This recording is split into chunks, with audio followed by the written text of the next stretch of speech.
ایک دفعہ کا ذکر ہے کہ ایک گاؤں میں احمد نام کا ایک دیانتدار ایماندار لڑکا رہتا تھا۔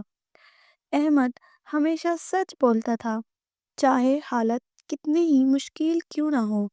اس کے والد ایک کسان تھے اور اس کا خاندان سادہ زندگی گزارتا تھا۔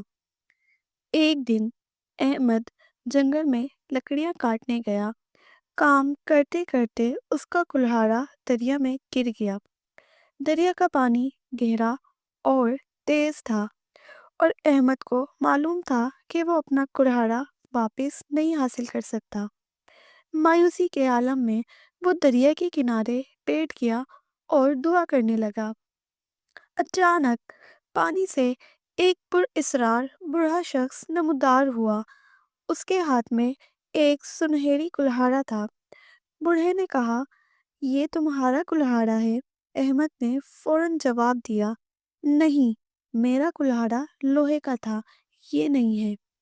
بوڑھا مسکرایا اور پانی میں غائب ہو گیا۔ کچھ لمحوں بعد وہ لوہے کا کلہاڑا لے کر واپس آیا۔ یہ تمہارا کلہاڑا ہے؟ احمد نے خوش ہو کر کہا، جی ہاں، یہی میرا کلہاڑا ہے۔ بوڑھے نے احمد کی دیانتداری سے خوش ہو کر کہا، تمہاری سچائی کے بدلے میں تمہیں یہ سنہری کلہاڑا بھی دیتا ہوں۔ احمد حیران ہوا، لیکن اس نے شکریہ ادا کیا اور دونوں کلہاڑے لے کر گھر آ گیا۔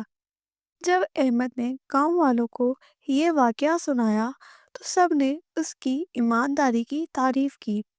گاؤں میں یہ بات مشہور ہو گئی کہ سچائی ہمیشہ کامیاب